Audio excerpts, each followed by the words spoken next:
अस्सलाम वालेकुम, welcome back again. आज हम केमिस्ट्री चैप्टर नंबर 7 पार्ट 1 का लेक्चर नंबर 5 को डिस्कस करेंगे।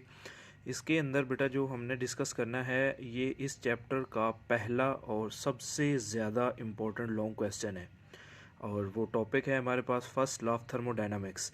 अब पहले ना थर्मोडायनामिक्स को थोड़ा सा समझ लेते हैं। Therm mean heat, dynamics mean movement. कि हीट की मूवमेंट मतलब हीट चेंज जो होता है, थर्मोकेमिस्ट्री की डेफिनेशन में भी हमने यही चीज़ सीखी थी। तो ये जो टॉपिक आज आपने डिस्कस करना है ना, इसको गौर से समझिएगा क्योंकि ये आपने फ़िज़िक्स के चैप्टर नंबर जो आपके पास लास्ट होगा 11, चैप्टर नंबर 11 के अंदर आपने फिर से डिस्कस करना है। तो वहाँ पे थोड़ा सा साइन का चेंज है, वहाँ आपको कन्फ्यूज़न ना हो, तो इसको गौर से सुनिएगा। अच्छा, सबसे पहले ना फर्स्ट लॉ ऑफ थर्मोडायनामिक्स में वो कहता है कि it is just based on law of conservation of energy. अब law of conservation of energy की स्टेटमेंट क्या है वो यहाँ पे बेटा लिखी है। वो कहता है energy neither can be created nor be destroyed. Energy को ना तो पैदा किया जा सकता है ना ही उसको हम तबाह कर सकते हैं, but it can be change, लेकिन इसको चेंज किया जा सकता है from one form to another form. वो कहता है एक फॉर्म से दूसरी फॉर्म में उसको हम तब्दील तो कर सकते हैं। It is the law of conservation of energy, जो कि आपने फिज़िक्स में डिस्कस कर भी लिया होगा। तो अब अभी मैंने आपको बताया कि इस लॉ की बुनियाद पे जो फर्स्ट लॉ ऑफ थर्मोडायनामिक्स है वो सारा का सारा बुनियाद करता है। तो अब हम फर्स्ट लॉ ऑफ थर्मोडायनामिक्स को डिफ़ाइन करते हैं। वो कहता है कि फर्स्ट जो हमारे पास थर्मोडायनामिक्स का लॉ है वो क्या कहता है। वो यही कहता है कि energy of the system and surrounding is always remain same या कांस्टेंट। अच्छा, अभी मैंने आपको डेफिनेशन बताई है law of conservation of energy की। उसके अंदर हमने क्या देखा है कि बेटा एनर्जी एक फॉर्म से दूसरी फॉर्म में तब्दील तो हो रही है, लेकिन वो ना तो हम उसे ख़त्म कर पा रहे हैं ना ही उसको हम दोबारा क्रिएट कर पा रहे हैं। तो इसी तरह से ना वो कहता है फर्स्ट लॉ ऑफ थर्मोडायनामिक्स भी यही है कि सिस्टम और सराउंडिंग में एनर्जी चेंज तो होगी, लेकिन वो हमेशा क्या रहेगी, हमेशा सेम या कांस्टेंट रहेगी। This is the statement of first law of thermodynamics. अब पेपर में अगर बेटा शॉर्ट क्वेश्चन आता है ना, डिफाइन या right first law of thermodynamics, तो आपको ये वाली डेफिनेशन लिखनी है, ये वाली उसकी डेफिनेशन है, और साथ में लाइन लिखनी है कि first law of thermodynamics is based on the law of conservation of energy, और उसके बाद बेटा आपको ये इक्वेशन लिखनी है। अब इसकी एक्सप्लेनेशन समझिएगा। वो कहता है कि बेटा फ़र्ज़ करते हैं हमारे पास एक ये इस तरह का सिलेंडर है, उसका वो कहता है E1 जो उसकी पहली इंटरनल एनर्जी है बेटा, उस पर उसका वॉल्यूम है V1। अब वो कहता है इसको हम थोड़ा सा हीट करते हैं, हीट करने के बाद उसकी जो इंटरनल एनर्जी में चेंज आया है वो उसकी E1 से बढ़ के कितनी हो गई है, E2 हो गई है, और due to increase its internal energy, वो कहता है इसका जो वॉल्यूम है वो V1 से बढ़ के कितना हो गया, V2 हो गया। अब चेंज इन वॉल्यूम को बेटा हम लोग किससे मालूम कर लेते हैं, डेल्टा V के थ्रू। ये हमने वर्क के अंदर सीख लिया है। तो अब सारी बातें यही यहाँ पे बेटा लिखी हुई हैं। अब वो कहता है कि चेंज इन एनर्जी को कैसे निकालेंगे। चेंज इन एनर्जी हमारे पास बेटा क्या होगा, final energy minus initial energy which is equal to, वो कहता है वो हमारे Q प्लस W। अब Q क्या होता है बेटा, Q हमने पढ़ा है कि ये हमारे पास एनर्जी को रिप्रेजेंट करने के लिए इस्तेमाल हम करते हैं, इंटरनल एनर्जी। और जो हमारे पास W है, W हमारे पास क्या होता है, ये वर्क होता है। कि अब इसमें वर्क क्या है बेटा, अब देखो इसको समझिएगा इस डायग्राम को। जब हमने इसको हीट किया है ना बेटा, सिस्टम के अंदर हीट अब्जॉर्व हुई है, उसका टेम्परेचर बढ़ा है, तो इसका मतलब उसके अंदर सिस्टम के अंदर एनर्जी क्या हुई है, अब्जॉर्व हुई है। अब सिस्टम ने कोई वर्क किया है इस पिस्टन को उठा के वहाँ तक लेके ऊपर लेके जाने के लिए, वही वर्क डन बेटा यहाँ पे हमने लिखा है। तो वो कहता है कि जो इंटरनल एनर्जी या चेंज इन एनर्जी सिस्टम में आएगी वो किसके बराबर होगी, Q प्लस W। अब यहाँ पे ना कुछ साइन कन्वेंशंस है बेटा। साइन कन्वेंशंस का मतलब कि पॉजिटिव साइन कब आएगा, नेगेटिव साइन कब आएगा। तो यही चीज़ें अभी आपको गौर से सीखनी है, एंट्री टेस्ट के पॉइंट ऑफ व्यू से सबसे ज़्यादा इस चैप्टर में इंपॉर्टेंट है। वो कहता है when internal energy is increased, देखो हमने इसको गर्म किया, इसकी इंटरनल एनर्जी क्या हुई है, इंक्रीज हो गई है। इसका मतलब क्या है, देन हीट इज़ अब्जॉर्ब, इसका मतलब है कि सिस्टम में हीट अब्जॉर्ब हुई है। और हमने पढ़ा है कि जब हीट अब्जॉर्ब होती है तो साइन हमेशा क्या आता है, पॉजिटिव आता है। वो कहता है इसी तरह से when internal energy is decreased, जब इंटरनल एनर्जी डिक्रीज होगी इसका मतलब क्या होगा, देन हीट इज़ रिलीज्ड, उसका मतलब है कि हीट वहाँ से खारिज हुई है, और तब आपके पास साइन क्या होगा, नेगेटिव होगा। उसके बाद बेटा वो कहता है कि व्हेन सिस्टम ऑब्जर्व्स हीट, अब देखो ये सिस्टम ने हीट को ऑब्जर्व किया, अब मैं सिस्टम के लिहाज से बताऊंगा प्लस साइन है या नेगेटिव साइन है। वो कहता है कि जब सिस्टम ने हीट ऑब्जॉर्व की है, इसका मतलब हीट ऑब्जॉर्व हो रही है तो साइन क्या आएगा, प्लस आएगा।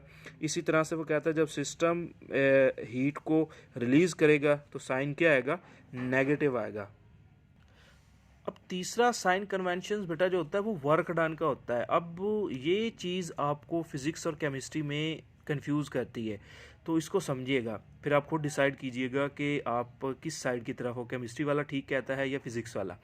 अच्छा वो कहता है वर्क डन, वो कहता है कि जब work is done by the system, इस पे लफ्ज़ को गौर करें बेटा, जब वो कहता है सिस्टम काम करता है, work is done by the system then sign is negative, कि मतलब जब आपके पास जो कोई सिस्टम है वो काम करता है तो तब आपके पास क्या होता है, साइन नेगेटिव होता है। अच्छा साइन नेगेटिव होने का मतलब क्या होता है, तो साइन नेगेटिव होने का मतलब देखो जब सिस्टम के पास एनर्जी होगी उसमें से रिलीज़ होगी तब भी साइन नेगेटिव होगा, ठीक हो गया। और हमने पढ़ा है कि आपके पास जब एनर्जी रिलीज़ होती है तो साइन हमेशा क्या होता है, नेगेटिव होता है। एक्चुअली वर्क कोई सिस्टम कर ही तब पाता है जब उसके पास एक्स्ट्रा अमाउंट ऑफ हीट होती है, तो जब एक्स्ट्रा अमाउंट ऑफ हीट होगी तो इसका मतलब वो क्या होगी, रिलीज़ होगी, ठीक हो गया। तो जब एनर्जी रिलीज़ होगी तो आपके पास क्या होगा, साइन क्या आएगा, नेगेटिव आएगा।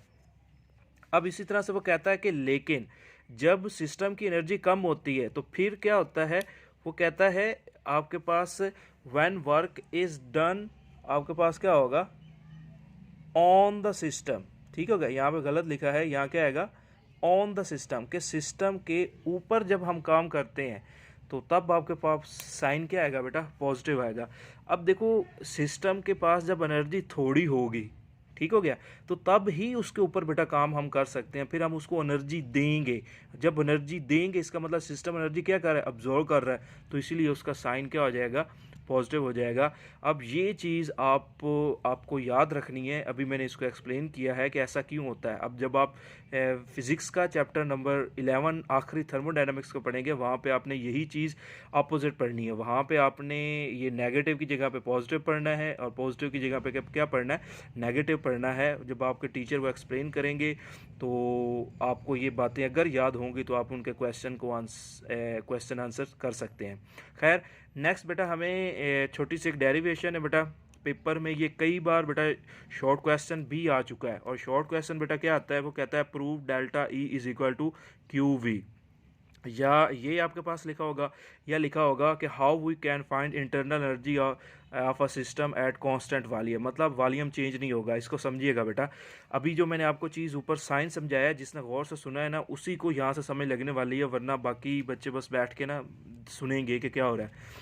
अच्छा वो कहता है कि इसमें जब वॉल्यूम कांस्टेंट हुआ, वॉल्यूम कांस्टेंट होने का मतलब क्या है, इसका मतलब ये है, मैं जब इसको हीट कर रहा था बेटा, कि ये जो आपके पास पिस्टन है बेटा ये फिक्स हो चुका है, ये अपनी जगह से ऊपर नीचे गया ही नहीं है, वो एक ही जगह पे है, ठीक हो गया। तो वॉल्यूम कांस्टेंट होने का मतलब यही है कि इसका जो गैस का पहले वॉल्यूम था वही अभी भी वॉल्यूम है। वो कहता है जो ये हीट थी वो कहाँ पे चली गई है, ठीक हो गया। अब एक्चुअली आपके पास हुआ क्या है बेटा, आपके पास इसमें यहाँ पे वो कहता है कि ये जो हीट थी सारी की सारी, ये सिस्टम ने यहाँ पे इस पे वर्क डन करते हुए सारा का सारा बेटा ज़ाया कर दी है, और इसकी जो एनर्जी है यहाँ पे आपके पास क्या होती है, रिलीज़ हो जाती है। अगर एनर्जी रिलीज़ ना होती तो ये पिस्टन ऊपर की तरफ वर्क डन करने में जो आपके पास उसकी एनर्जी सर्फ होती, लेकिन ये चूंकि पिस्टन हमने फिक्स कर दिया है अब ये ऊपर मूव ही नहीं करता, इसका मतलब अब इस सिस्टम में से एनर्जी रिलीज़ हो गई। तो इसीलिए वो कहता है since work is done by the system, चूंकि वर्क डन किससे थ्रू हुआ है बेटा, सिस्टम के थ्रू हुआ है, तो ये इक्वेशन बेटा अभी हमने पढ़ी थी, delta is equal to Q plus W. वो यहाँ पे माइनस मैंने इसीलिए लिखा है क्योंकि बेटा सिस्टम से वर्क करवाया गया है, ठीक हो गया। तो और कौन सा वर्क है अभी मैं आपको बता रहा हूँ कि इस पिस्टन को ऊपर धकेलने की कोशिश करवाई गई है, लेकिन हमने फिक्स किया है कि वो उस काम नहीं कर पाया।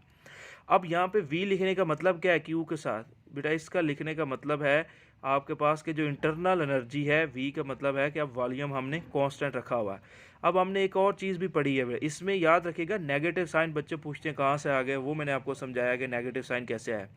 वो कहता है W is equal to P del V, ये हम पढ़ के आए हैं कि वर्क इसके बराबर होता है। हमने इस W की जगह पे ये इसकी कीमत दर्ज की है, और हमें पता है कि चूंकि वॉल्यूम इज़ अ कांस्टेंट, मतलब डेल्टा वी की कीमत ज़ीरो है, हमने यहाँ पे वी की कीमत ज़ीरो दर्ज कर दी, और ज़ीरो को किसी भी रकम से मल्टीप्लाई करते हैं तो आंसर क्या आता है, ज़ीरो। ये फैक्टर ज़ीरो हो गया, नीचे हमने वैसे का वैसा लिखा। अब ये बेटा लॉन्ग क्वेश्चन था। अब इस लॉन्ग क्वेश्चन में कुछ ये इंपॉर्टेंट एमसीक्यूज थे, वो भी हमने डिस्कस किए, और ये इसके अंदर एक शॉर्ट क्वेश्चन भी छुपा हुआ है। दो शॉर्ट क्वेश्चन है इसमें, एक फर्स्ट लॉ ऑफ थर्मोडायनामिक्स की डेफिनेशन प्लस इक्वेशन, और दूसरा कि ये प्रूव करें delta E is equal to Q we.